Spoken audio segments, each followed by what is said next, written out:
Muy queridos hermanos y hermanas,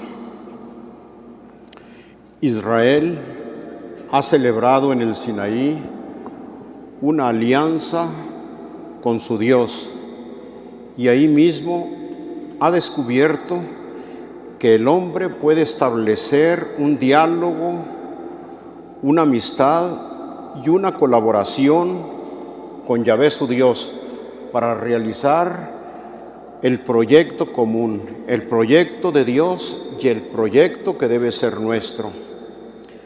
La iniciativa, como siempre, ha sido del Señor, pero espera una respuesta del hombre.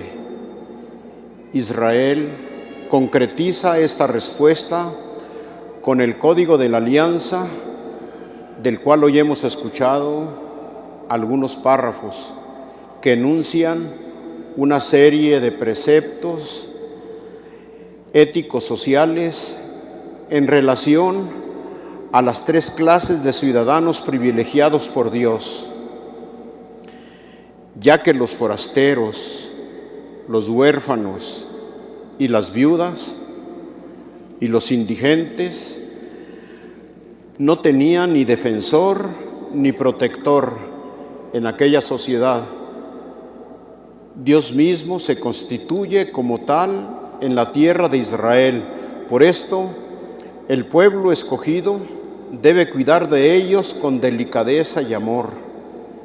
No se trata de una simple norma filantrópica racial. Su relación con el mismo Dios es muy clara. Si ellos claman a mí, ciertamente oiré su clamor. Yo los escucharé porque soy misericordioso. Esta exigencia aparece con mayor claridad en el mensaje evangélico. Sabemos que al final del ministerio de Jesús se marca claramente por la polémica y la violencia hacia el buen anuncio que Jesús ha venido proclamando. En este contexto debemos entender el párrafo de San Mateo que hoy hemos escuchado y en el cual aparece no solo la controversia, sino la absoluta originalidad del mensaje cristiano. Es bien conocido que en el tiempo de Jesús se presentaban al menos 613 preceptos y que muchas de las discusiones de los juristas y rabinos se debían precisamente para jerarquizar y sintetizar dichos preceptos. A primera vista pareciera que Jesús entra en esta dinámica y que nos da su propia teoría resumiendo toda la ley en dos preceptos. En realidad Jesús se aparta de toda discusión legalista y nos da la perspectiva de fondo con la cual se debe vivir toda la ley: el amor. El amor no es una simplificación de la multiplicidad de los preceptos y las leyes, sino el fundamento, la clave o lo que le da vida y sentido a toda la ley y los profetas. Desde esta perspectiva, Jesús supera una vez más el legalismo, pues no se trata de un primer mandamiento entre otros muchos, sino del centro y el núcleo de todos ellos y por ello mismo su fundamento. Lo que Jesús ha hecho es, pues, mucho más que una simplificación que también hacía falta. En medio de tantos preceptos e interpretaciones, ha ido al centro, al núcleo, y así dejando de lado la pregunta legalista, nos ha puesto cara a cara ante Dios y ante el prójimo. Nos ha revelado el carácter básico y nuclear de los dos mandamientos inseparables: amor a Dios y al prójimo. La respuesta que Jesús ha dado en esta polémica es una respuesta muy actual, pues algunas cosas no han cambiado mucho, ya que seguimos cubriendo con discusiones, con mecanismos de defensa, con teorías que nos parecen brillantes, nuestra lejanía del proyecto revelado por Dios, la permisividad ambiental que parece trivializar y relativizar todo lo referente a la moral, y el pluralismo de la sociedad civil que también cunde en nuestra iglesia puede generar en muchos de nosotros perplejidad o incluso inseguridad y escepticismo. Pero la respuesta de Jesús sigue siendo la misma: amarás al Señor tu Dios con todo tu corazón, con toda tu alma y con toda tu mente. Esto es lo verdaderamente importante para todo creyente. Ahora bien, Jesús no se queda en una abstracción, en una teoría. ¿Cómo amar a Dios? ¿Cómo amarlo con todo el corazón, con todo el alma y con toda la mente? Ya el apóstol Santiago se planteaba esta cuestión.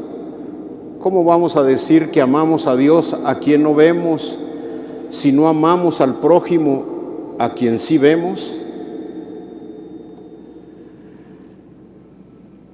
Para que los fariseos de entonces y los cristianos de hoy no nos andemos por las ramas, añadió: el segundo es semejante al primero: amarás a tu prójimo como a ti mismo.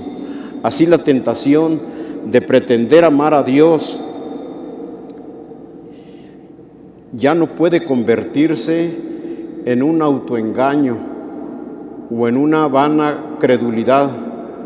Ese amor a Dios debe comprobarse y validarse en el amor efectivo hacia el prójimo.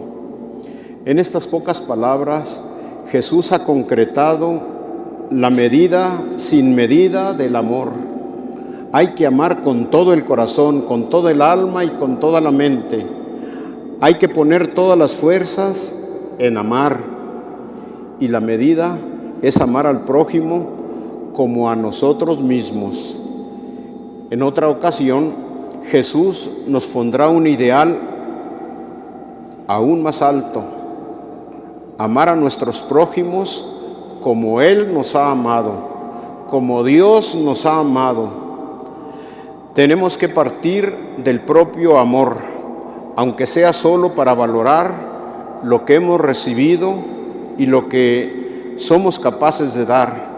Hay que romper con toda forma de egoísmo para amar a los demás como nos queremos a nosotros mismos.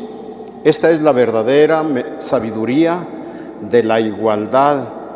No solo no hacer a los demás lo que no queremos que nos hagan, sino hacer a los demás lo que queremos que los demás nos hagan.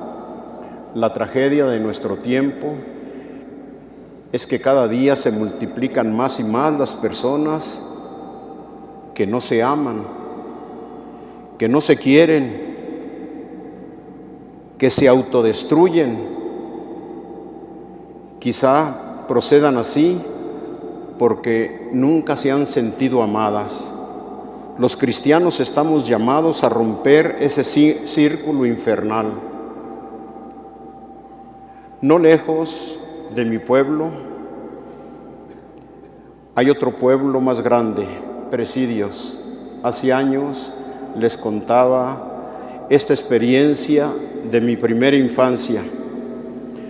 En ese pueblo, Presidios, en donde un señor tenía una gran huerta frutal.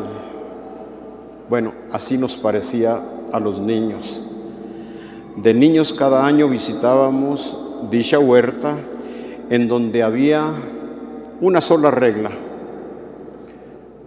con un pequeño pago podíamos comer toda la fruta que quisiéramos, pero no podíamos sacar absolutamente nada. Había algunos niños tan pobres para los cuales el pagar aquel pequeño cobro de entrada era imposible. La regla de oro de no sacar absolutamente nada de fruta siempre la cumplimos al pie de la letra. Pero cuando estábamos dentro, lanzábamos algunas frutas a los compañeros que no habían podido entrar. Ya nos habíamos puesto de acuerdo en qué esquina tenían que esperar. La vida humana, en cierto sentido, es como aquella huerta. No podremos sacar nada de lo que tenemos cuando salgamos nosotros de este mundo. Así lo recordaremos en el próximo día de los muertos. Pero mientras estamos en este mundo, mientras vivimos, sí podemos compartir algunos de nuestros bienes con aquellos que no han podido entrar al banquete de esta vida, y tengamos la seguridad que este será el mejor pasaporte para que nosotros entremos al reino de los cielos. Somos muy hábiles para poner pretextos, escondites o escapatorias para no ayudar a nuestro prójimo, a pesar de la claridad con que Jesús nos habla. En aquel tiempo le preguntaron a Jesús: ¿y quién es mi prójimo? La respuesta fue contundente en la parábola que todos ustedes conocen del samaritano, de ese hombre tirado en el camino. Quizás nosotros ya no nos atrevemos a preguntar para no recibir respuestas tan claras, y en la práctica nos quedamos pensando que nuestro prójimo son solo nuestros parientes, nuestros amigos, aquellos que nos caen bien. Si ya el Antiguo Testamento nos hizo ver que nuestros prójimos son los que no tienen quien los defienda ni quien vea por ellos, como los extranjeros, las viudas, los huérfanos, los indigentes, Jesús nos insistirá en que el primer y principal prójimo no son los cercanos, es el pobre. El amor a Dios se va a manifestar, se va a realizar amando a los pobres.